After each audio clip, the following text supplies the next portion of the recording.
Okay. Let's see.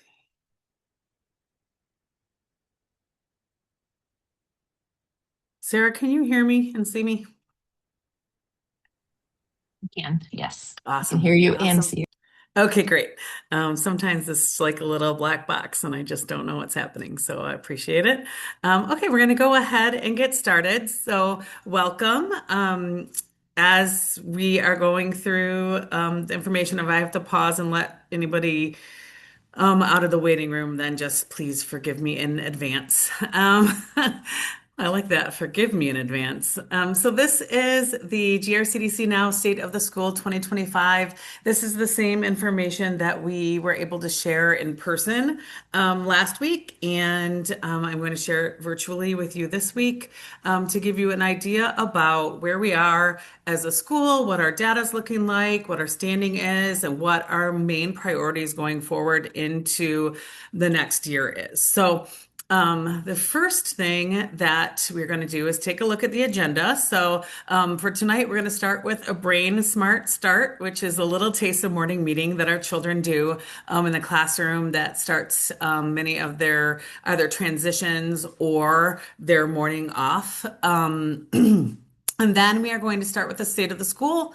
I'm going to share with you some successes to celebrate that are particular to this year, some places to grow, and then what we need from you as our schools, families. So, different types of support that we are looking for. And then we'll talk about the certainty campaign that we've had in the link a couple times. I would say we're going to have a discussion activity after that, but I can say that when we were in person, we didn't really have time for that. We used those prompts as our closing prompt. And then at the end, there's an opportunity for flyers and lawn signs, which obviously you can't get today. But if you would like to pick up either yard signs or flyers to share with your network or to put in front of your home, then I'll have those available in the office this week for pickup. I also want to say at any point, if you want to come off mute and ask a question, I would love that.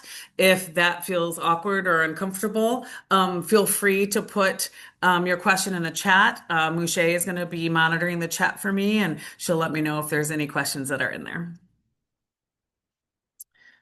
Oops. All right. So let's get started with the Brain Smart Start. So the Brain Smart Start comes from our conscious discipline approach, which talks about the brain states and says that first, everybody, children and adults need to feel safe, and then they need to feel connected, and then they can learn. And so these are four parts of the Brain Smart Start that our children often start their morning with.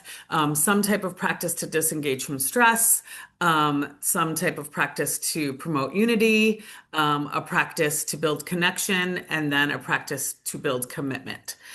So the first thing that we're going to do is disengage from stress. If you've had an evening at all like mine, you have probably been running around. I have picked up a child from swim practice. I have gone and got dog food. I have fed my mother-in-law. My wife is sick. I have my sister taking one of my other children to an appointment. Like, I know that that is not unique to me. So, we want to give ourselves a gift of this hour together. So, let's try to get settled into our bodies so that we can give ourselves the gift of presence in this hour. So, in all of our classrooms, our children learn different types of breaths in order to disengage from stress. And one of the main types of breaths that they use is called the drain. And you can totally do this sitting in your chair. So you would stick out your arms like this, like you're going to adjust the knobs on a faucet. But instead of doing that, you're going to kind of grip your arms into fists, kind of tighten your muscles as you breathe in for 4 beats. And then you're going to breathe out for 4 beats, but you're going to drain away the stress. So let's do another one. So in 4 beats and then out. I see you, Coop. Good job. One more. In for 4 beats and out.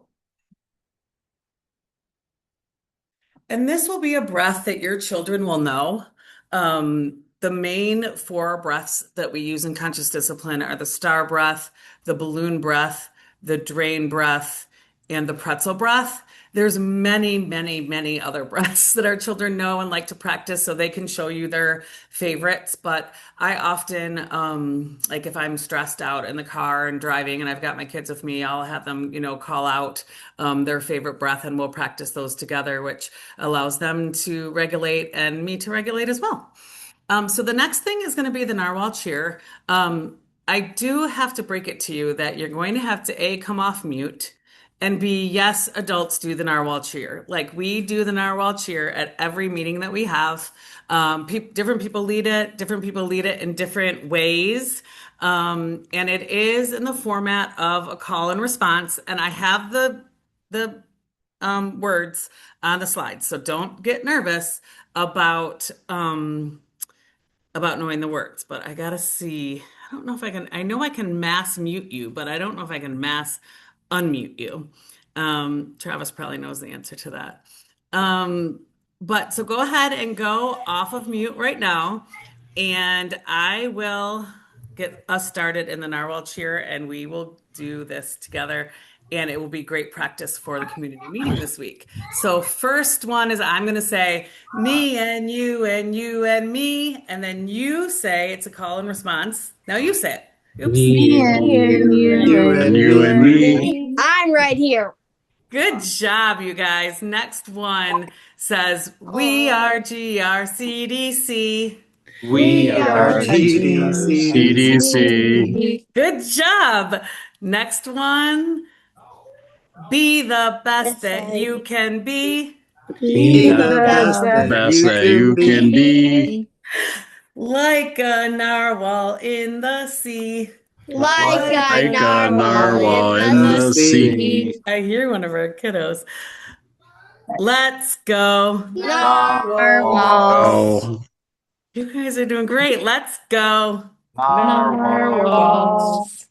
Let's go. Oh Narwhals. Narwhals. my gosh, thank you so much. That's made my evening. This can end right now. I'm pleased. Really good job. Thank you. Parents, if you come to community meeting this week, then you'll know that this will be your turn to do it, to do the narwhal cheer with the students. So you'll be all set. They'll be impressed. The next part of the Brain Smart Start is connection. So one of the most important aspects of our Reggio-inspired education is the relationship between the school adults, the family, and the children.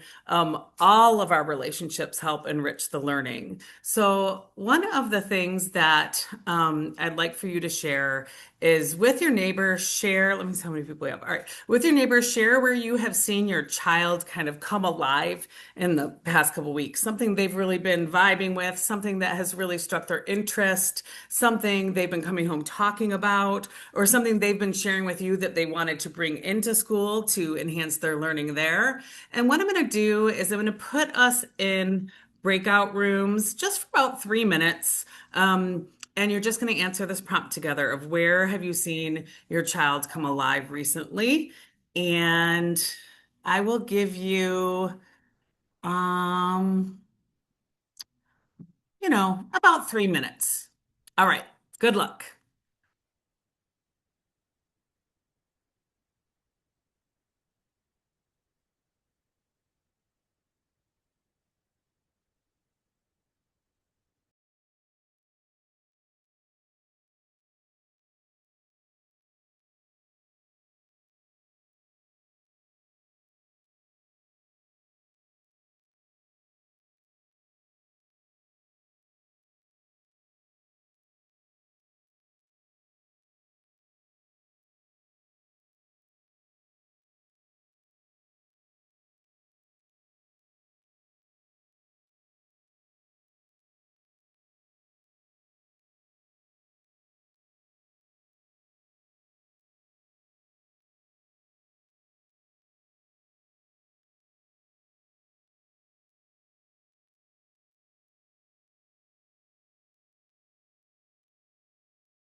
Welcome back. Welcome back. So a few more participants are waiting to return.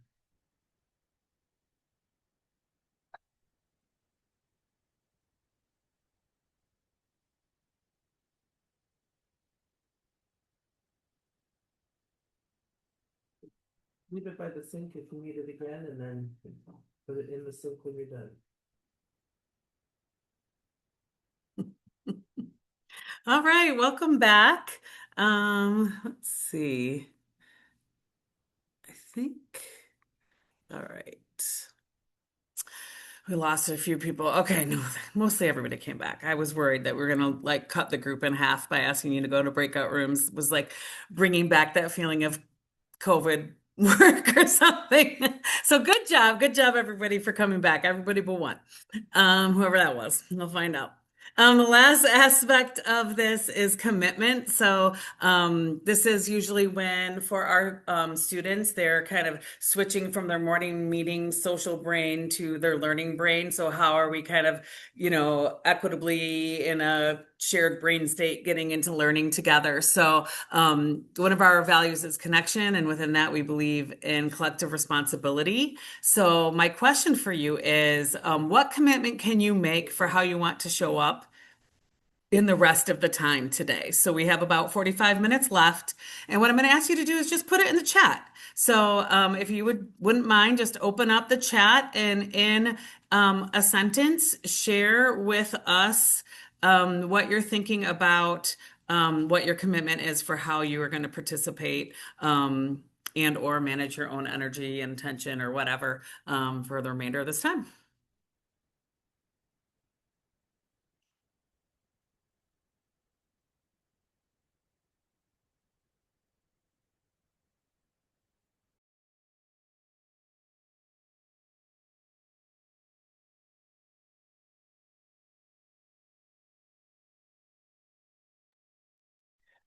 All right. So as people are putting things in the chat, go ahead.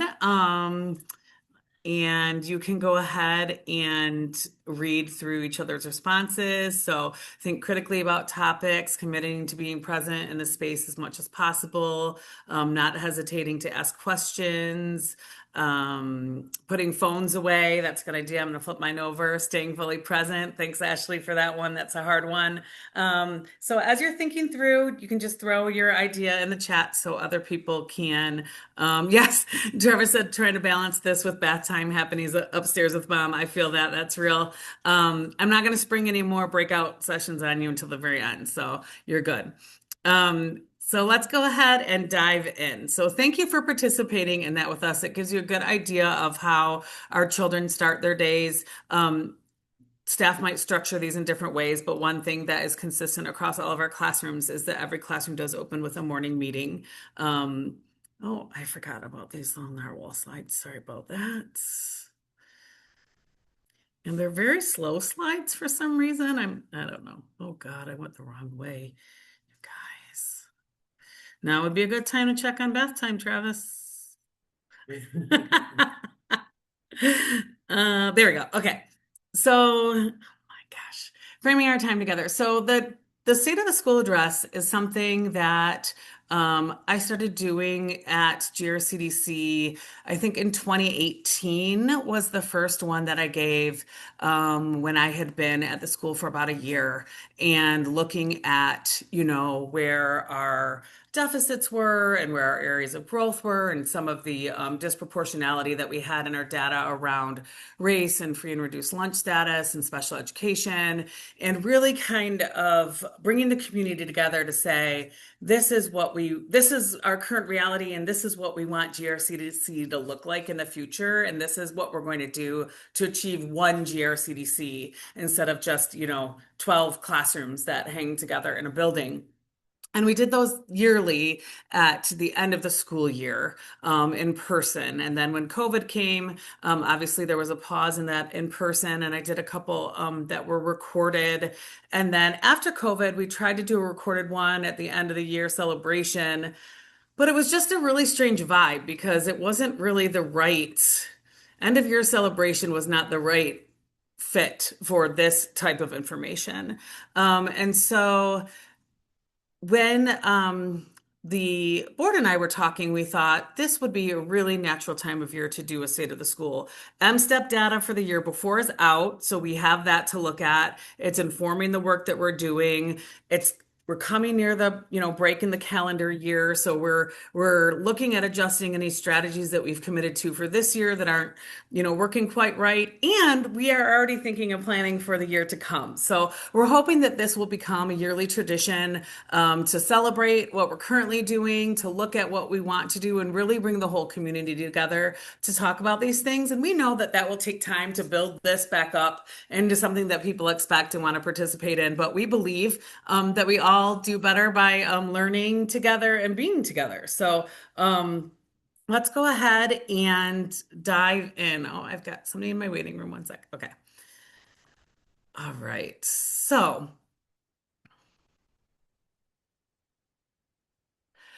first, we're going to talk about where are we currently in the present time. We're going to talk about academic achievement. So our academic growth past 5 years has been really incredible. Students in all grade groups and in all subgroups have been making progress. We score higher than the state, the county, the local district in every single area that you can measure. And we still have work to do. So we're going to take a look at that. And this is going to be what I'm going to share with you is going to focus on M-STEP scores. It's, the board and Ms. Cooper and I get pretty granular on this information. If there's deeper or more information they're interested in or you want, we have it. I was trying to figure out what is the right amount of information to share in this forum, and was kind of using my family as my test case. And I know that, that's anecdotal, but trying to figure out how much is too much or what's the right amount. So we're going to start by looking at ELA or English Language Arts. And this is going to be M-STEP scores. So M-STEP scores only represent the testing of third, fourth, and fifth grades. But it does also kind of tell the story of what happened with children in our school from K2 when they begin to take these tests. So you'll see here on your screen that GRCDC is represented in green, and this is for the English Language Arts M-STEP this past year, so 24-25 school year. The orange is Kent County, the gold is the state of Michigan, and the blue is GRPS. So as you can see in all of the grade levels, in English Language Arts, we are outperforming all of those other institutions. I'm now going to share some comparison data between our students' proficiency and advanced scoring on the M-STEP in English Language Arts in some GRPS schools and non-GRPS schools. And the reason why we do this is because it's hard if you don't work in education to understand what is the context of the scores that I'm looking at. Where do we fall? Are we happy that 69% of people are proficient? I would like to see it at 80% or 90%, so you have to have a little bit of context to understand what you're looking at.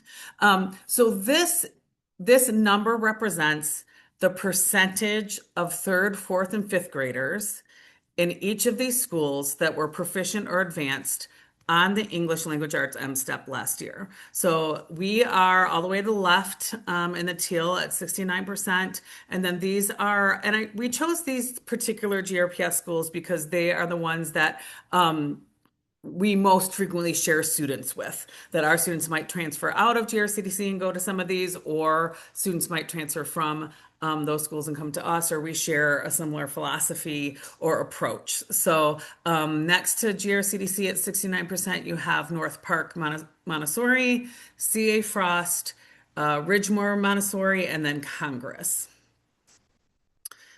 And next, we're going to look at a slide of non-GRPS schools. So we chose an elementary school in East Grand Rapids, Rockford, Kentwood,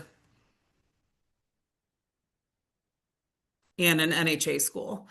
So you'll see GRCDC here at 69%, proficient and advanced, wealthy in East Grand Rapids at 82, then Parkside and Rockford, Knapp Academy, and then Discovery in Kentwood. So it just gives you the context of what's happening within and outside of our district in English language arts. And of course, if you are interested in, what is the percentage of students that are economically disadvantaged in each of these schools, or what is the percentage of students who are students of color in each of these schools? I have all of that data, and we would be happy to share that with you as well. Now we are going to look at math. So math has traditionally been an area of needed growth at our school, and Ms. Cooper has been leading the teachers in some really, really exciting and specific change in the way that we've addressed math learning in our school, and you'll see the results of that here. So again, we have grades third, fourth, and fifth. At the top in the green, you see GRCDC, then Kent County, then the state of Michigan, and then GRPS right below there. And then we're going to do the same thing with math. We're going to look at the comparative schools, other schools. Ooh, so this is GRPS schools. So you'll see GRCDC all the way to the left, then North Park, CA Frost, Ridgemore, and Congress for math. And I will say that math is traditionally an area that's a little more difficult in elementary school in terms of gaining proficiency and advanced learning. And so we are very, very proud. Not that we are proud of our reading scores too. Well, the math scores have been growing in a very specific way with some special attention. So here are the schools that are non-GRPS schools. So you have GRCDC, then Wealthy, Parkside and Rockford, Knapp Academy, and Discovery in Kentwood.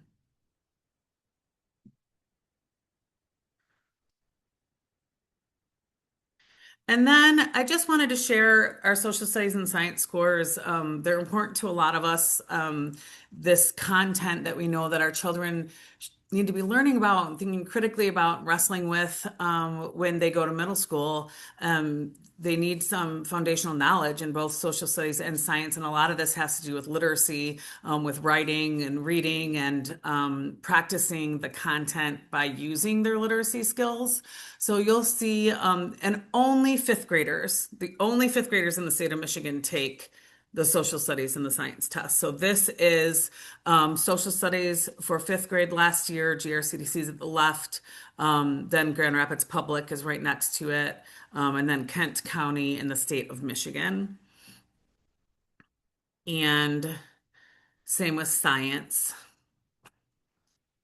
So you'll see GRCDC, GRPS, Kent County in the state of Michigan.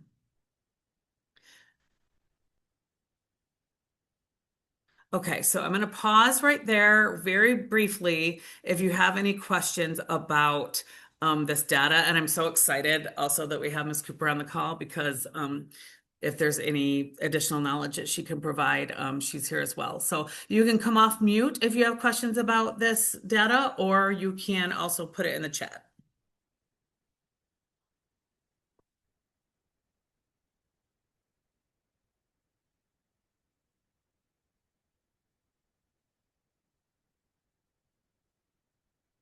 Is the chat clear?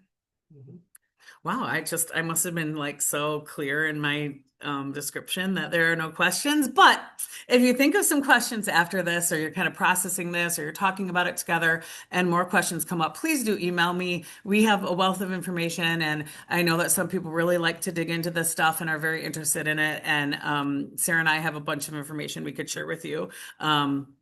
So now we're going to go into celebrations, like what has been going really well. And this is not like what has been going really well in our school for its like 25-year history, because there's a lot, but these are specific things that we have been recently focusing on that are worth celebrating. So let's take a look at, I spoke briefly about the math pilot, but this is specifically around classroom practices to celebrate. So we started the math pilot. I think this is its third year, Sarah?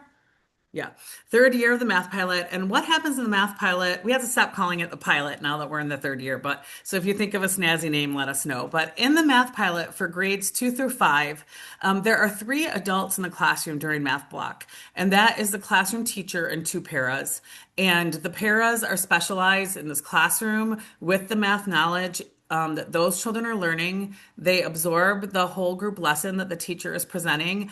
And then the teacher, along with the paras, have the students break into small groups each day so that students are getting that like just right support and learning each day in math.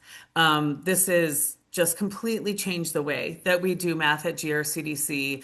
And this is not in place of math intervention if you have a student that really has some dire needs for intervention, but this is to provide support right in the classroom. One of the things we were seeing in our math scores was that students that were on grade level or near grade level were growing much more slowly than children who were below grade level. And our teachers were saying, well, yeah, that's because when I teach my math lesson, after I'm done giving the lesson, all my time and attention is going towards the students that are really struggling so that they can get support in what they need. And so by having 3 adults in the classroom during that independent practice time and even that supportive practice time, every student is getting what they need. The other cool thing about this is that the paras have some planning time and regular meetings with their teaching partners and each other to talk through groupings, what they're seeing from the students, looking at the quiz scores, and really having a community of practice around what's happening with mathematics in the classroom. And so this is something that we're able to do because of the investment that we make in the number of adults that work in our building. So we have 9 paraprofessionals for 12 classrooms. Typically in a school our size, you may have honestly, one para in the entire building to serve the entire building. And so because of our autonomy with our budget, with being an independent charter school, we're able to choose how we invest our money, and we choose to invest our money in adults, and humans, and educators that work with our children every day. We are trying something similar in reading for K1. So in K1, there are 2 adults in every K1 reading block, and they are kind of riffing off this structure that the math pilot is using. In some classes that need a lot more support, there may be 3 adults at the reading time, or Ms. Tanya might be focusing on a large group of intervention students, especially in our first grade right now. And this has really changed over the last few years, where the research is really showing that the time to make a difference in reading development and learning is in that K1 and K2 time. Of course, we can still make gains when kids get older, but the amount of time it takes when they are in grades 3 through 5 is much, much longer out of their school day. So if we really look at, and there was a time where we said, like, we're not even going to put kindergartners in reading intervention. We're just going to give them time to develop and see what happens. And that was aligned with our philosophy, and it makes sense why we did that. But now that we know better, we do better. And we realize that actually kindergarten and first grade is the time to be giving that support. So we've been doing that. Chat. Okay, let me check out the chat real quick. From Carla.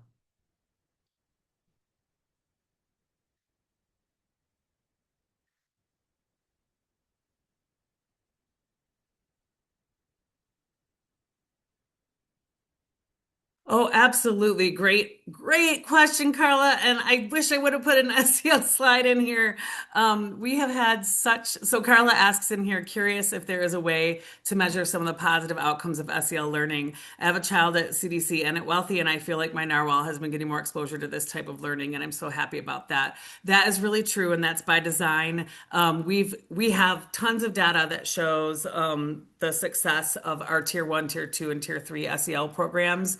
where our children and our teachers commit to certain practices just in every classroom, like that Brain Smart Start that we did at the beginning, like classroom jobs, like having students and families represented in each classroom, having a conflict resolution routine in each classroom, having weekly SEL lessons. And all, I think I have some of this on the slide, but we have data that measures all of that. So I will share that with you. But yes, we have not only have we reduced disproportionality in our SEL data, specifically around race, which used to be really quite disproportionate at our school and was a big concern. And now for SEL support, there is not disproportionality based on race. We have also just really focused in on our practice and made SEL an actual special that kids get each week, devoted 45 minutes with their instructor. So yes, that difference is a real measurable difference. Some of the other practices that we're using are learning through discussing in all of the classrooms. This is just a natural connection to the Reggio way that we believe that children learn in interdependence with one another and with adults. And so discussing things like math, explaining their learning. You know, sometimes I wish you could see what Coop and I get to see in the classroom. Sometimes we're observing in the classroom. You know, when you're training to become a teacher, they make you watch these training videos and you see like a video of like an example teacher in the classroom and they might have like 6 kids and they're practicing a strategy. And when you're a new teacher and you're watching these videos, you're thinking, oh yeah, right. Let's see them do this in a real school. And I can honestly say a lot of times that I am in our classrooms and the teachers release the children say kind of like turn and talk or get with your group. Coop and I are constantly looking at each other like, I wish we were videoing this. Our teachers are a little shy, but hopefully we'll work up to that because it is truly, truly beautiful, the discussing that our kids can do. And you probably see this curiosity and this like want to process what they're learning at home. The other thing to celebrate is that we are in the middle of letters training for all teachers. This is very intensive professional development that we received a grant for based in the science of reading, that all of our teachers will be taking the very intensive, all the classroom teachers are taking the very intensive training. And then even like myself and the specialist teachers, we're taking like a lighter training of how to support this type of literacy in our building. And I think everybody that's currently in our building will be complete with their training at the end of this school year. Is that right, Sarah? Everybody done with letters? Just one newer teacher that will have another year, but yes, Oh the man. bulk of the Okay, teachers almost will be done. everybody. Yeah. Awesome. Thanks, Sarah. So those are the classroom practices that we are celebrating.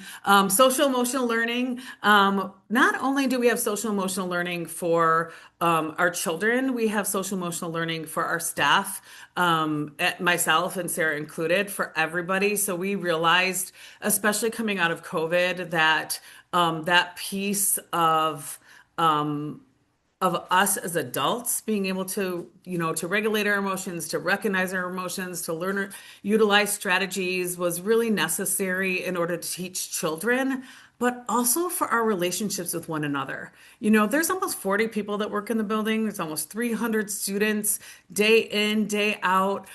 Being able to navigate and build strong relationships with each other is really, really important. So we were seeing that we were requiring this like sophisticated social emotional learning knowledge from our children. And some of us were still growing in those areas, are still growing in those areas because we were never taught this way as children. And so we have full staff professional learning, not just on things that we can do in our classroom with our kids, but ways for us to grow in our relationship with one another. And then I already talked through some of the SEL things that we're doing with the children in response to Carla's question.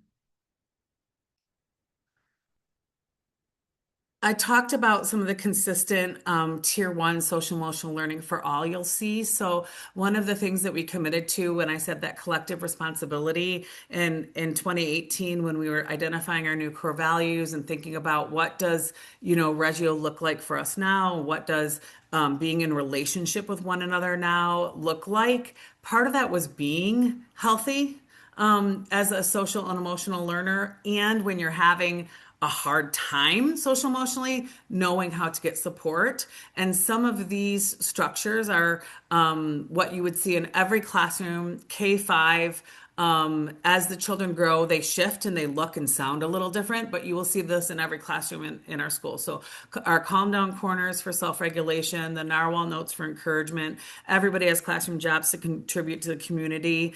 The three B's: be kind and respectful to yourself, to others, and to the environment. The morning meeting and closing circle, celebration corners, visual schedules, and routines that help build both like independence, but also like conflict resolution and interdependence within each classroom. So these practices help children while they're here with us at GRCDC, but this is also something that we hear really consistently from middle school teachers and principals. Like, I can spot a GRCDC kid as soon as they walk in the room because they know how to advocate for themselves and they know how to problem solve and they know how to work with others. And we are very proud of that.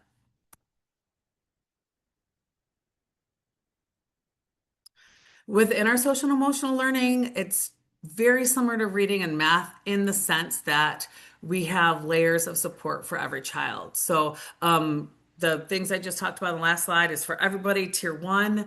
Then, if you need a little extra focus, area, we might have small group lessons that you do with your teacher. And then we have one-on-one support for children who are really, really needing some intensive support in their social emotional, like their self-awareness or their self-regulation, their social awareness, their relationship skills, or their decision-making skills. So we work with children around all of those things in varying layers of intensity. Okay. I'm sorry, I didn't remember what was on the next slide. So I'm going to go into talking about some data around our staffing. Before I do that, I'm going to pause and just see if there's any questions that I have missed.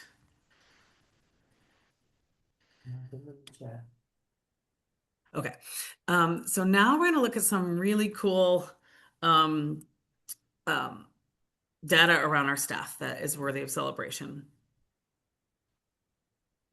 Maybe. Okay. So this has to do with staff commitment and retention. So 31% of our teachers have been here for 10 years or more. 19% of our teachers have been here between 6 and 9 years. And 38% of our teachers have been here between 3 and 4 years.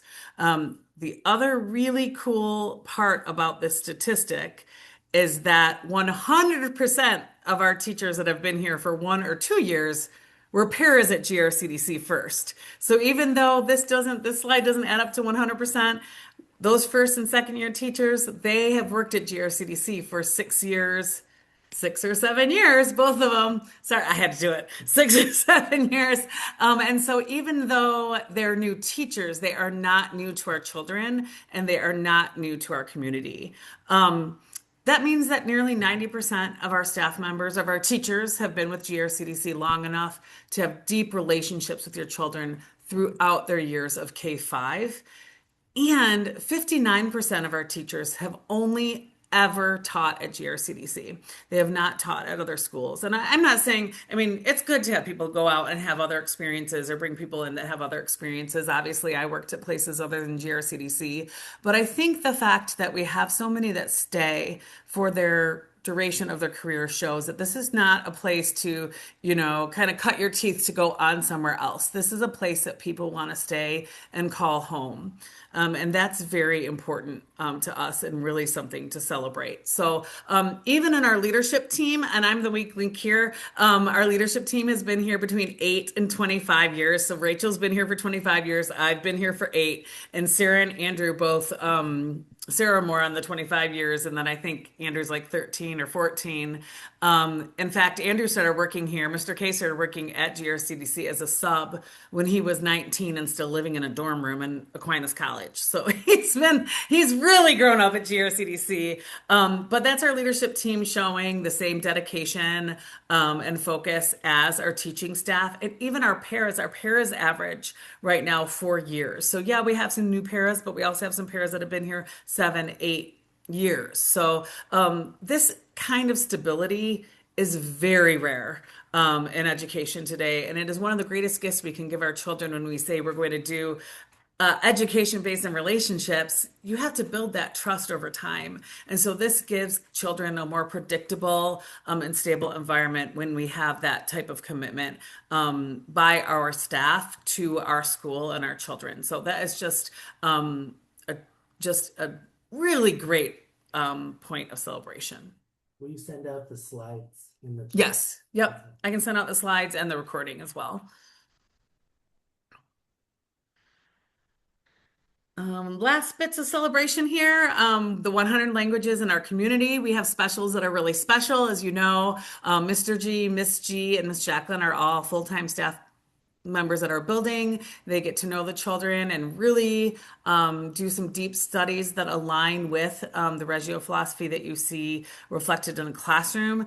And our project work this year is really focusing in going out into the community and having some field experiences to learn, but also having some special guests come into the school. And that's one of the focus areas of our strategic plan is really building our community engagement. That got a little disrupted, quite honestly, during, 2020, 2021, 2022, and even into 2023, when we were still having a lot of, isolation and masking. And so this is something we're rebuilding, but not just rebuilding, but building in a new way. Like not just what can community organizations or community members do for us, but what type of reciprocal relationship, what can people learn from our children and from our school as well. And so that's something that Ms. G has really been thinking about and working on with the classroom teachers. This year, based on our family survey from the spring, which, first of all, you're so good at answering your family surveys. I think we had 99%. I think we had one family that did not fill out the survey, last year's spring survey. I know Miss Jessie will call you. I'll email you. We track you down at pick up and drop off, but we really care about what our families have to say. Statistically, they say that if a school of our size receives 30% of families responding to surveys, that is seen as representative. And we just believe that, the families that maybe take a little longer to fill it out, or it's, kind of far down on your to-do list, that's some of the information we need to hear the most. And so that's one of the reasons why we take that so seriously. And because of your feedback, we launched Parent Square this year to build a brand new website that also talks to Parent Square, align with the classroom newsletters, align with the link letters, because in the surveys, you all said, like, I've got a PDF here, and then I've got a Google Doc here, and then I've got, somebody's texting me on Remind, and this is coming on MailChimp, and it's a lot to keep track of. And so we really heard that feedback and made a change because of that. And then really celebrating the family team. I mean, the family team has just coalesced around supporting this idea of like equitable and consistent engagement, where at the beginning of the year, they kind of know what their calendar of events are going to look like, and they can add things and build other things, but really have these traditions for every season now that families look forward to and children look forward to and staff look forward to. And then this year, we redesigned our back to school night so that you had more face-to-face time with your child's teacher in the classroom. We really focused the premium of time on that experience, as that being the most important thing of coming back to school is that classroom teacher experience. But we also changed how we did conferences. We really wanted conferences to, thanks to your feedback that you gave us in the survey, families said, conferences feel really overwhelming. It feels kind of like a monologue of test scores. I don't get to have a action with the teacher. And so we redesigned this to be focused on sharing information back and forth between the teacher and the family to better support the child.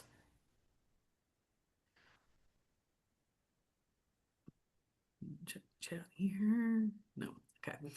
All right. So those are all celebrations. And then we have real enrollment stability to celebrate. So families are staying with us. We keep an average of 97% of families each year. A traditional district can expect about 95%, and that's considered a much higher rate than most charter schools, because charter schools by design are kind of meant to promote choice and moving in between different options and fit. So it's not necessarily a red flag if there's movement in and out of a charter school just because of what they're supposed to be.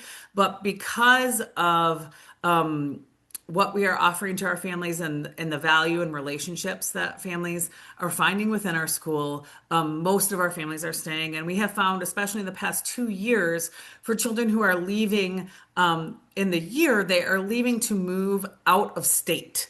We do have some children who move, within the area to Wyoming or Kentwood or somewhere, and throughout the school year, they'll still finish out the year with us, because the families are so prioritizing trying to keep those relationships going, and that can be a real challenge. But we're very, very proud of this. We have a beautifully diverse community. We have 41% of our children are children of color, 38% come from historically exploited communities or economically disadvantaged families. We would like to see this number higher. We want to make sure that as we become more successful and our reputation grows as one of the top 4% schools in the state of Michigan, we want to make sure that all families in our community know that they are welcome at our school, and we want all families in our school. And that's something that the board is really, really working hard on in terms of not just marketing, but also relationship building with various community entities to invite families into our community. This year, we are at record enrollment. We have 292 students. That's the highest number of students we've ever had in our school history. So fully enrolled in GRCDC is 288. 288 would mean all classes are full. So we tip those scales a little bit. So more families than ever are choosing GRCDC, and we have wait lists at almost every grade level. And so we are really proud of that. And we also see that as a challenge for growth in the future, where we want every family who feels like GRCDC would be a good fit for their child to have a seat at our school. And that is a problem to wrestle with for the future.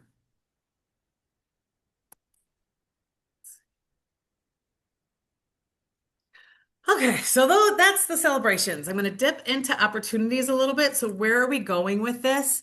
As you know, the board adopted a new strategic plan last December. So we're about a year into that plan, and we've been working the action steps on that plan, the various councils, the board, myself, and Sarah. And some of those goals that are within the strategic plan are really, really needing some family support. So right now our strategic plan is about, getting very stable, building our capacity so that,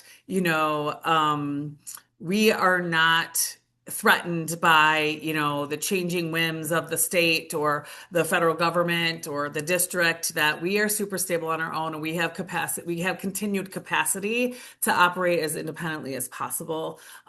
This is in preparation for growth. So as I just said, looking at our enrollment numbers, looking at our retention numbers, looking at our staffing numbers, we believe that we have something that we can offer families in the Grand Rapids area that they truly find value in. And we want more families to be able to access the education that we offer at GRCDC, but we know we're not ready to grow yet. If you grow before you're ready, then that can be really damaging to your school, to the children, to the staff. And so we want to be really thoughtful about this. And so right now we're just focusing on doing what we currently do better and stronger and more stable. So what are we focusing on? Here are the three buckets, basically, that we're focusing on this year. So operations and fiscal stewardship and transparency. So we want it to be easy for the community to understand our financial updates. We want, operationally, we want supportive systems for staff, both in onboarding and feedback. And then we need to add or expand our administrative or operational positions to prepare for growth. So that would be more like the third year in the strategic plan, looking at a needs assessment and understanding what do we need. As Sarah and Rachel and I and Mr. K are only 4 people. And so as we grow bigger, what do we need to know, or who do we need to be accessing, or who do we need to be consulting with to get better at what we're doing? We're looking at community partnerships. We've started this already. Obviously, I'm sure if you have kids at at GRCDC, you've seen that through field trips and through special guests. And then this focus on family engagement. So more consistent communication, better orientation when you're new to the school and everything's like, what, why does everybody know what's going on but me? I remember feeling that way in 2014 when Jonas first started at the school. And then more Reggio experiences for the family together, like how can adults and children learn together, and then just basically lots of ways that family can participate in the life of the school. Gone are the days where you're attending the school that's in your neighborhood. I mean, some of you are attending the school that's in your neighborhood, but because you were assigned there and everybody that you know goes to that same school. But we want to create some of that within GRCDC, that our school is a hub for learning and relationships and recreation for our families.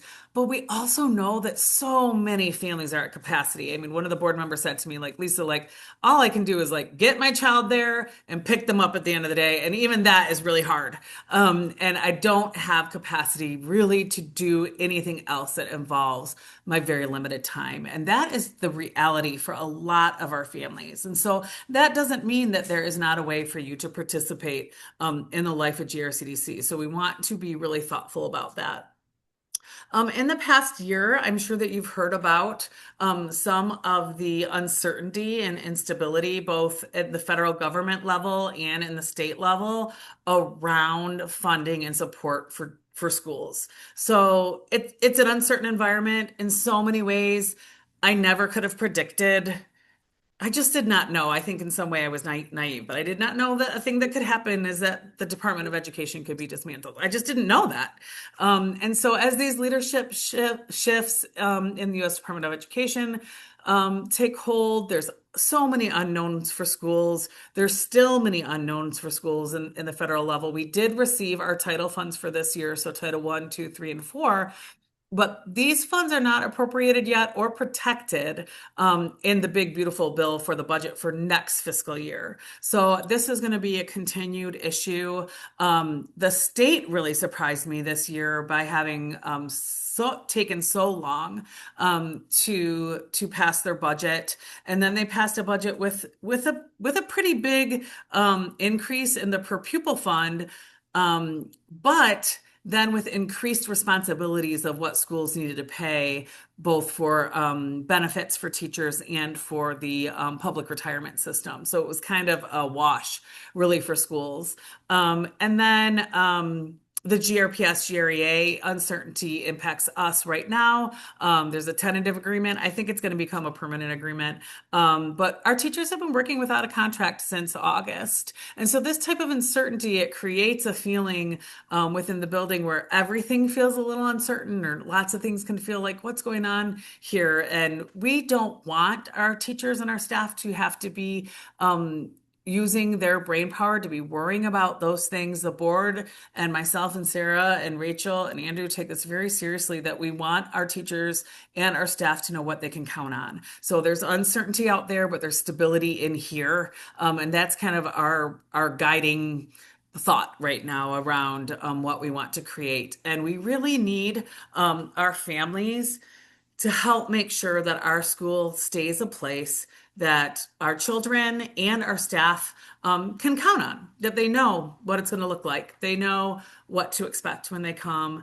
And so one of the ways that we are thinking about this is talking to you, to the families, to think about ways that you can help us thrive. So there are three main ways that you can help us thrive. One is relational.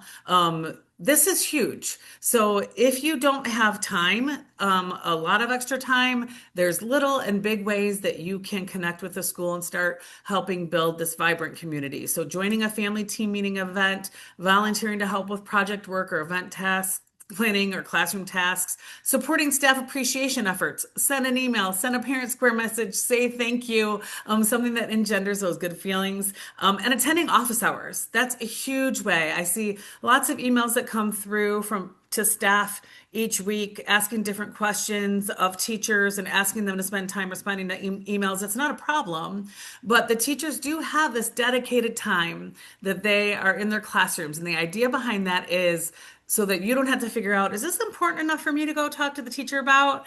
The teacher's there, they're waiting for you. And so please use that resource that you have of office hours or attend a community meeting or five. Recruitment and advocacy help. So share about our school widely. We'll send some things that you can put in social media or you can share with your network. Encourage people to take tours. Please get yard signs. I think 70 left. So yard signs and flyers. Attend board meetings. This is an important way to look at advocacy and complete our surveys, which you already do a great job on that.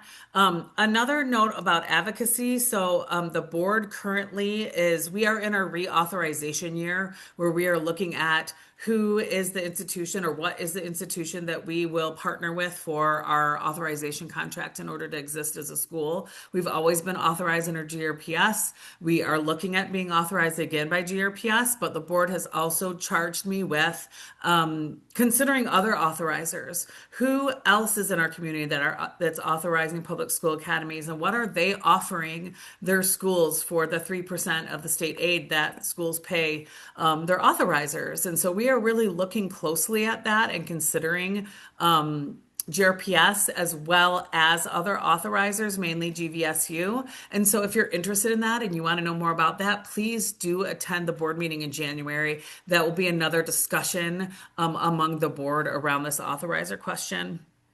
Last but not least is financial help. We have never, in the time that I have been at the school, done any organized type of fundraising for the school. The family team does awesome fundraising with their wreath sale and the flower sale and some of the other things that they do in order to fund events for children, to do staff appreciation lunches, and also to do mini grants to the teachers for special projects. But what we're talking about is building up a fund of dollars that can help create stability and certainty in the next couple years when we know and understand that there will continue to be budgetary uncertainty at the state and federal level, and really investing in GRCDC. There's no way that we could, make enough money to cover everything that we get from title funds or everything that we get from the state. But we have a strong fund balance and we have a very dedicated board and a healthy budget. And so we know if we had an extra fund, it would essentially buy us some time of stability while we were able to figure out what needs to happen next. Last spring when all of the news reports were coming out about the cuts to the Department of Ed and cuts to title funding, I had several staff members come and ask me, should I be looking for a different job? Now think back to those staff statistics I showed you. We do not want any of our people looking for a different job because they feel like we may not have the funds to be able to pay them for their position. The reason why our data looks the way that it is because of all the adults that we have that support the learning of our children every day. I know that. I believe it and I know it to be true because it's measurable by our data.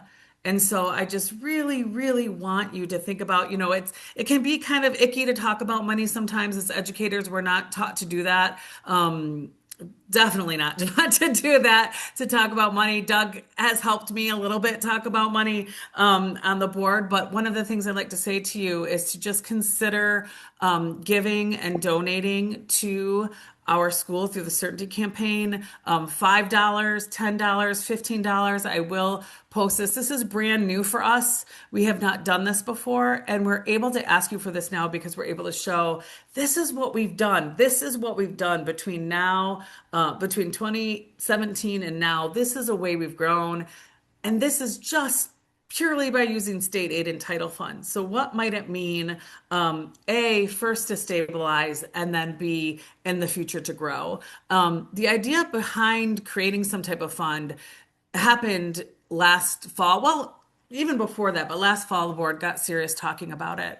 And at that time, they were talking really about creating a fund that would be an enhancement or bringing new programming or people into our school. And very quickly, the political climate changed, and we realized, we can't even be talking about that right now because what we currently have is under threat. And so really making sure that we can rely on our families that value what our staff bring to your children every day to protect these programs and positions. So I will send that out. I want to just really quickly, our title funds, just our title funds alone from the federal government are about $80,000. Our goal right now is to raise $30,000. Why did we choose that number? It's way bigger than anything we've ever raised before, but it seems reasonable and it seems doable for us. For the past 2 years, our budget has shown we might need to use some savings to cover the budget. We haven't had to do that yet, but as the rising costs of everything, we know even now, rising costs of staffing, the rising cost of insurance, the rising costs of our retirement plans. And I want you to understand this of what's different between GRCDC and other charter schools.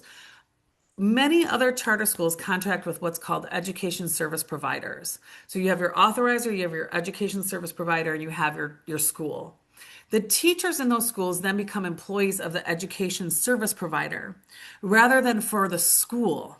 And that is the way those charter schools get around having to pay the Michigan public retirement system for their teachers' retirement funds because the teachers are not employees of the school. They're employees of educational service providers. We're never going to do that to our teachers. And we don't want to, or to our staff, or to our leadership team. But that investment and doing things forthrightly like that is quite expensive. And so please do. Oh, and I do want to just say, like, I already said this. Why 30,000? Because was the it's a first step. It's big enough. It's big enough to us, and it's realistic to achieve.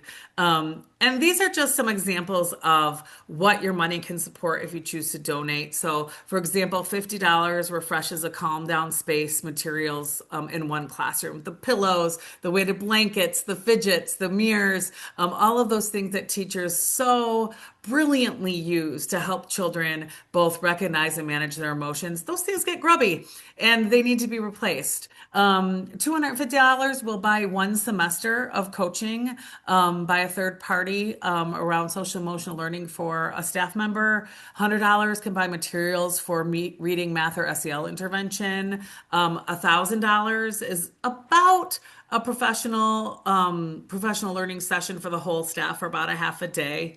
And so that's just an idea of some of the things that we spend money on. I really encourage you to click donate on our website, scan the QR code, and really understand that money is one way for you to give, but that relational, the advocacy, that is just as important.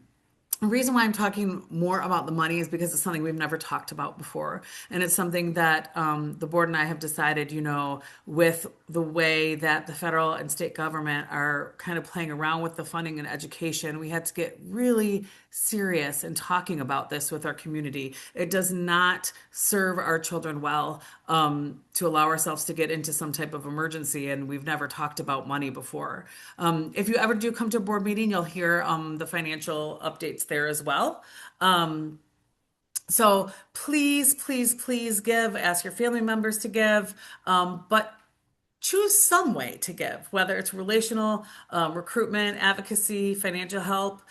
We would really, really like to see you choose one way that is right for your family at this season in your life to just have a more deeper relationship with GRCDC. Now, I know I'm at 8:08. This is supposed to go from 7 to 8. So I know I'm 8 minutes over. So there are 4 prompts here. Don't worry, we're not going to go through all 4. I just want to know in closing, after kind of hearing the updates that I've shared, seeing the data, seeing the slides, seeing what we're doing well, and understanding what we want to do next.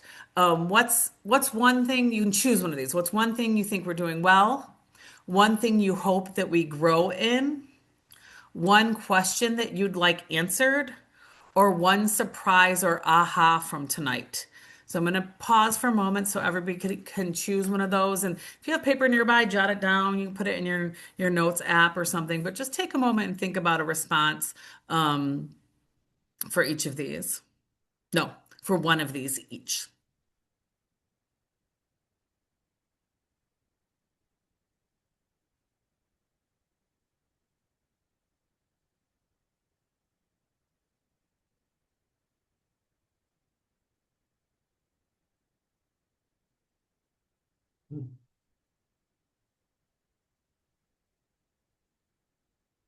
Okay. Now, please go ahead and put that in the chat so that everybody can see each other's answers. I won't have you go back in the breakout rooms because then I won't be able to hear and see what other people are saying. So, one thing we are doing well, one thing you hope that we grow in, one question you'd like answered, or one surprise or aha from tonight, go ahead and put that in the chat. And if anybody, I'd love to hear maybe two or three voices that are brave enough to go off of mute and share your thinking about some of what we've looked at here together tonight.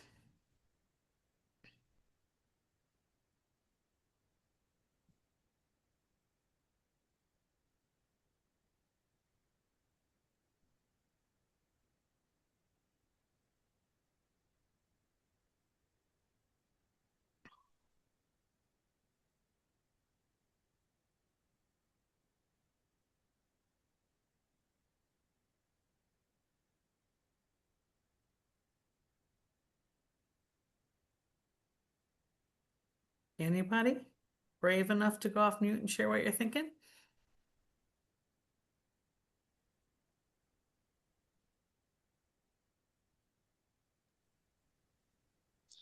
I'll do it. Thank you.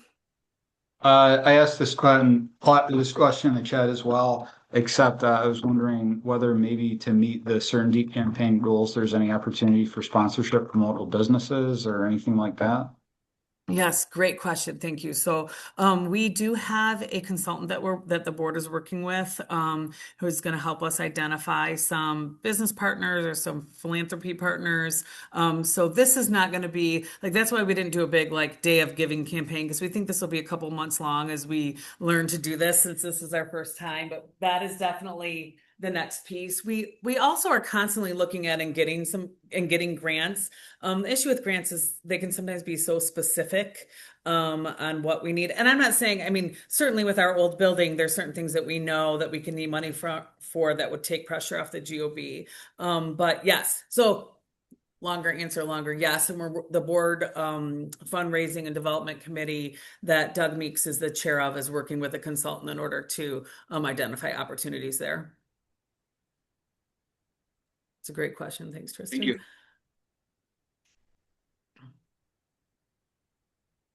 Anybody else want to share a thought or a question?